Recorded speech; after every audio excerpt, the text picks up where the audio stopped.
الناس اللي عاوزه تعرف ازاي بعمل الكيك الاسفنجي بالطريقه دي في فيديوهات تزيين الكيك، وازاي نحول مقدار الكيك من محسن جل لكيك بدون محسن جل. كمان هعرفكم ازاي بعمل الكريمه المتماسكه اللي هي بتطلع معاكم مطاطيه وبتطلع معاكم مش مظبوطه، هتعرفوها ان شاء الله في الفيديو ده. مبدئيا كده حجم الكيك اللي هنعمله مقاس 20 سنتي. هنحتاج 4 بيضات يكونوا كبار او متوسطين، وانا استخدمت البيض بدرجه حراره المطبخ، ما استخدمتوش بارد ابدا. هنحط كوبايه من السكر ومعلقه من المحسن الجل. هنا بقى الخطوه اللي لو مش عاوزين نعمله بالمحسن، بنفس الخطوات بالظبط هنخفق البيض مع السكر والفانيليا لحد ما القوام يكون ابيض فاتح ويكون اعلى شويه. بعد ما بنخلص الخطوه دي بنبدا نحضر المكونات الجافه. كوبايتين من الدقيق 240 جرام، معلقه ممسوحه من البيكنج باودر ورشه من الملح. بنجيب المكونات الجافه بتاعتنا وننخلها كده زي ما انتم شايفين علشان نتاكد ان مفيش اي قطع في الدقيق مثلا مش منخوله كويس. وبعد كده نقلبها الاول ونشغل المضرب على سرعه هاديه، ونحط نص كوبايه من الميه 100 مللي او 100 جرام،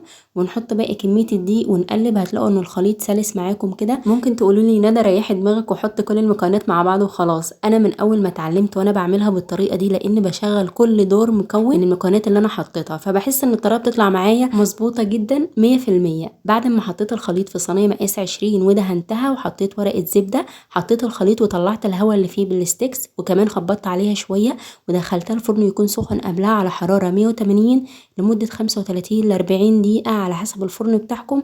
المهم ما نفتحش عليها غير لما يمر 35 دقيقه بالظبط. نصيحه مني، بعد ما الكيك يستوي تماما وكل اجزائه تكون جفت تماما مش طالعه طريه، نفتح باب الفرن لمده 5 دقائق علشان ما يحصلش تصادم ما بين درجه الحراره السخنه قوي ودرجه الحراره البارده بتاعه المطبخ، فتهبط معاكم الكيكه. واول ما تطلع من الفرن على طول تقوموا شايلينها من القالب، ما تسيبوهاش كده لحد ما تبرد فيه. بالنسبه للكريمه انا عملتها ازاي؟ استخدمت 2 كوب من الكريمه الخام، واستخدموا نوع يكون جودته ممتازه يا جماعه، وكوبايه من السكر، وبيكون حسب الرغبه. نوع الكريمه بتاعتي احتاجت 3 كوبايات كبار من الميه المتلجه. الكريمه بتاعتكم ممكن تاخد كوبايتين 2 بس علشان تطلع معاكم كل حاجه مظبوطه. حطوا قد مقدار الكريمه مقدار ميه، يعني لو مستخدمين كوبايه كريمه حطوا كوبايه من الميه الاول، ولو احتاجت ميه زودوا. اقراوا الديسكريبشن بوكس كويس قوي عشان كاتبه فيه كل تفاصيل الكيك بالمحسن وبدون محسن والكريمه. قولوا لي رايكم في الكومنت. اشوفكم على خير، باي باي.